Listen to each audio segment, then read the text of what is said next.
पेशंटचे आरोपी आहेत त्यांना सोडून द्या, त्यांना फिट द्या, त्यांचे पोस्टमॉर्टम रिपोर्ट बदलून द्या, झालं मग जनतेने असंच रडायचं आमच्यासारखं. आमच्यावर ही वेळ आली, जनतेवर काय याच्यापेक्षा बत्तर वेळ येणार आहे अजून. नाही ती स्ट्रॉंग मुलगी होती.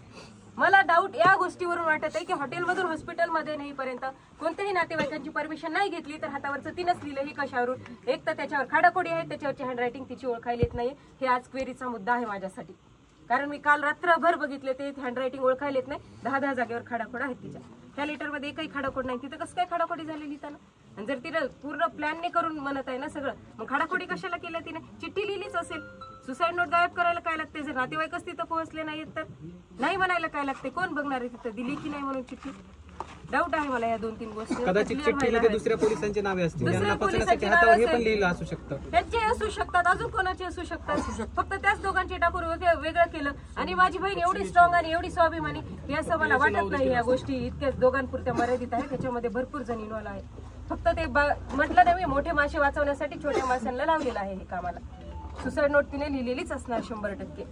सुसाईड नोट करण्यात आलेली आहे. ती काही साधी भोळी लहान मुलगी नाही, वेल एज्युकेटेड मुलगी आहे आणि स्ट्रॉंग आता पीजीला जाणार होती, जॉब करत करत अभ्यास करत होती. नाही देखवलं कोणाला. 80-90 पोस्टमॉर्टम करणारी मुलगी म्हणजे काय? विचारा महाराष्ट्रामध्ये 90 पोस्टमॉर्टम कोण करते? प्लेन एमबीबीएस ला कोण दबाव आणते करण्यासाठी? आणि रिपोर्ट बदलण्यासाठी कोण दबाव आणते? एवढा तिच्या रूम मध्ये 2,000 एमएससी करणारी एवढी हुशार होती म्हणूनच एमएससी ला बनली असतील ना. कर म्हणून एवढी हुशार होती म्हणूनच तिला करायला लावले असतील ना तेवढे कोण करते? विचारा बरं सर तुम्ही. आपल्याकडे ओसी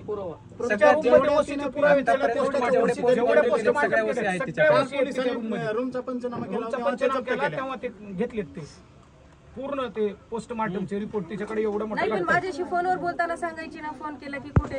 अगं पोस्टमॉर्टम आले, थोड्या वेळाने बोलते. अरे तुझ्याकडे तेव्हा तेच होतं की पोस्टमॉर्टम वगैरे आले किंवा 376 केस आली. ते फोन लावला मग चिडायची, मग ते आम्ही पोस्टमॉर्टमची ड्युटी देणं हे सुद्धा तिला टॉर्चर करणं. पोस्टमॉर्टम म्हणजे पोलीस केस आली, पोलिसांशी कॉन्टॅक्ट आला, आरोपीशी कॉन्टॅक्ट आला, सगळं आलं त्यामध्ये. आणि मानसिक दृष्ट्या सुद्धा टॉर्चर आहे ना.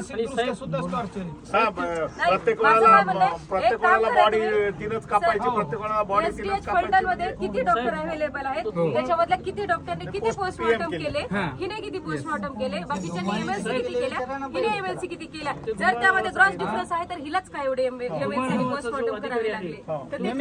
काही घडलं नाही अशी प्रतिक्रिया देतो. नॉर्मल आम्ही 2 तास तर घरी आला नाही. अशी टीव्हीला पण तो वाईट काही घडलंच नाही. त्याच्यासाठी शिल्लक गोष्ट आहे असं. घरच्यांचं घ्या जरा, घरच्यांचं सगळे बोलतायत ते घ्या.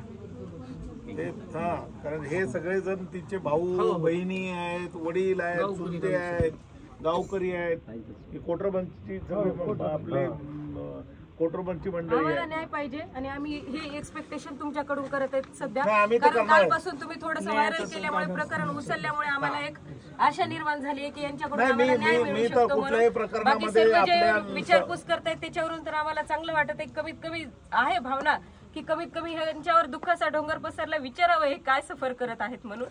आणि कालपासून ते प्रकरण उचलून धरल्यामुळे थोडीशी अपेक्षा आहे, जाणीव झाली लोकांना की आहे बाबा न्याय मिळेल यांना म्हणून. त्याच्यात व्हायरल करून टाकलं. आम्हाला न्याय पाहिजे, अजून असं फक्त सुसाईड नोटवर फोकस करून एकाच दिशेला जी केस जाते तशी न करता सखोल चौकशी करून पूर्णपणे जेही गुन्हेगार आहेत सगळे पकडले जावेत आणि त्यांच्यावर कायदेशीर कार्यवाही करण्यात यावी. सुसाईड नोट गायब केलेली असू शकते, ज्याच्यात अजून नावं असू शकतात. कोणाची नाव ते कसं कळेल आपल्याला? तिने जो आधी चौकशीचा खुलासा दिला केला जावा परत एकदा. नाही त्यांनी खरं सकाळी 6 वाजल्यापासून ती संध्याकाळी 4 वाजेपर्यंत त्यांना व्यापार फाडायला लागतोय. नाही पण साहेब त्याच्यामध्ये असं आहे की फॅमिलीला इन्फॉर्म करायला पाहिजे होतं की आम्ही नाही केलं.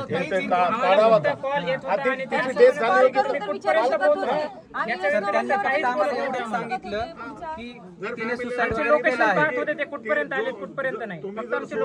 आम्ही पोस्ट आपलं बॉडी ताब्यात घेणार नाही असं फॅमिली म्हटलं असतं तर त्यांची हिंमत नव्हती. त्यामुळे त्यांनी अगोदरच घेतली का नाही ते बी आपल्याला माहित नाही. कुठून आणली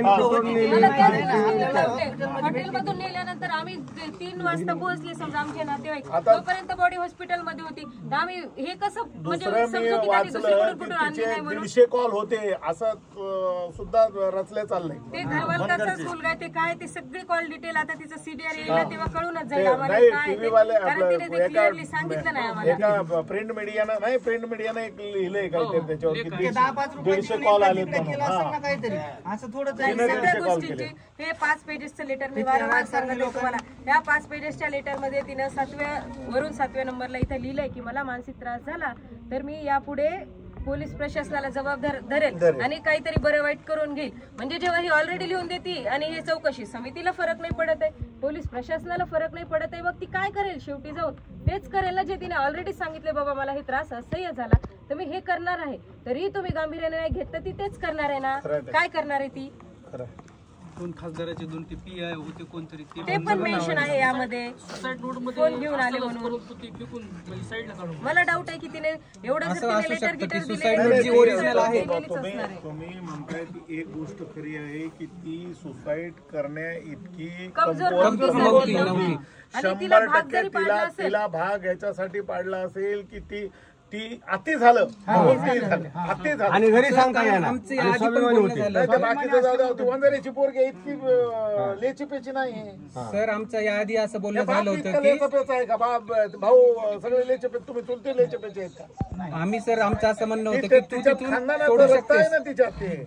अहो पण सर तिची कॉन्ट्रॅक्च्युअल जॉब होती, ती स्वाभिमानी होती. ती जर तसं काय असते ना स्वतः सोडून आली असती जॉब. तिचं असं म्हणणं होतं की मी चुकीची नाही तर मी नोकरी का सोडू मी असं स्वाभिमानी होतं. आहे, मी का सोडू जॉब. मग ती एवढी सुसाईड वगैरे करेल असं नाही आम्हाला वाटत की डायरेक्ट. एक तर सुसाईड केलं नाही आणि केलं असेल तर तिच्या डोक्यावरून केलं असेल.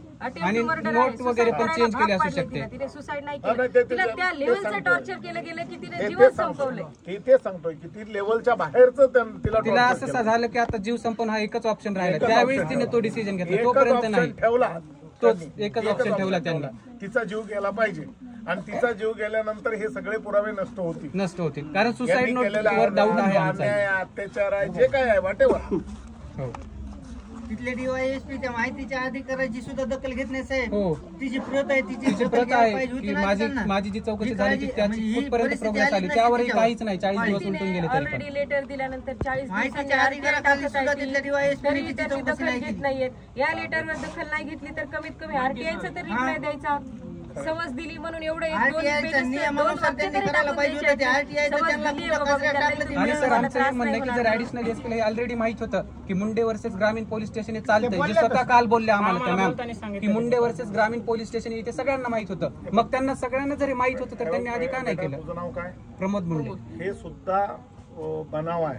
हो हे वर्सेस हे हे सुद्धा बनाव आहे. हे असं नाही आपण त्याच्यात अडकायचं नाही नाही त्यांनी असं सांगितलं तेच बोलतो. मग त्यांनी का नाही केलं? तेच कारणीभूत आहे त्याला. तेच मुंडे वर्सेस पोलीस स्टेशन किंवा मेडिकल डिपार्टमेंट जाणं हे त्याचं कारण काय? त्याचं एकच कारण असतं की स्वाभिमानी लेकरांना, स्वाभिमानी माणसांना सगळे मिळून कुत्रे मांजरं वाघाला अडकवण्याचा प्रयत्न करतात, घेरण्याचा प्रयत्न करतात. ती एक वाघ होती आणि एक लांडगे कोले कुत्रे होते, तिला घेरण्याचा प्रयत्न केला आणि त्याच्यामध्ये ती वाघ अडकली. बरोबर, त्या अडकली त्याच्यामध्ये. काय करणार त्याला? एकटी काय करणार? तिच्याजवळ भाऊ नाही ना, बाप नाही ना, बहीण नाही ना, चुलता नाही ना, मालता नाही ना, कोणीच नाही. वाटलं सर की घरापासून आपण एवढे दूर आहेत, आई वडील शेतकरी आहेत, कशाला त्यांना त्रास द्यायचा म्हणून ती सफर करत राहिली. त्यांनी एवढा त्रास दिला तरी तिला वाटलं की मी निघेल या गोष्टीतून बाहेर एकटी, कशाला कोणाला त्रास देऊ. माझ्याशी बोलणं झालं तेव्हा फक्त तेवढं सांगितलं होतं की पोस्टमॉर्टमसाठी वारंवार दबाव येत आहे, मेडिकल अनफिट असतील तरी फिट लिहून द्या म्हणून दबाव येत आहे. मग मी काय केलं म्हटल्यानंतर तिने म्हणली होती की मी असे लेटर दिले त्याच्यावर रिप्लाय येईल म्हणून. तिला काय माहिती आम्ही SITची मागणी केलेली आहे. आमदारांना सुद्धा मी ते आमदार साहेबांना सुद्धा SITचं त्यांना मी म्हणालो. एवढंच नाही, धनंजय मुंडे साहेबांना सुद्धा रात्री बोललो की तुम्ही SIT करा. एक तर तुम्ही आज भेट द्या किंवा ते म्हणले मी मुंबईला आहे, तर म्हणलं तुम्ही मुख्यमंत्र्यांना आले ना, मुख्यमंत्र्याला भेट ते येणार आहे. मुख्यमंत्र्याला भेटून ते आज हे आज पत्र देणार आहेत SITचं पत्र ते सुद्धा देणार आहेत. एवढ्या गुणवंत डॉक्टर आपल्याला काय याच्यामध्ये हा काय आपल्या एका जातीचा धर्माचा विषय नाही. आपल्या लेकराच्या जीवना मरणाचा प्रश्न आहे. तिचं जीवन संपवलंय, त्याचा आपल्याला हे मिळाला पाहिजे, न्याय मिळाला पाहिजे, न्याय मिळाला पाहिजे. आरोपींना जे असतील त्यांना हा. फाशीच मिळाली जे पाहिजे. कोणी हरामखोर असतील त्यांना फाशी झाली पाहिजे हो. आणि जे कोणी इन्व्हॉल्व असतील त्यांना सुद्धा शिक्षा झाली पाहिजे. फक्त त्याच्यावरच डिपेंड नाही राहून पूर्ण चौकशी झाली पाहिजे. जे आरोपी आहेत सगळे समोर आले पाहिजे. मुंडे साहेब येणार आहेत का? आला होता निघायचे का? इथंच करा बाईट. कुठं? नाही, हे आहेत ना घरचे.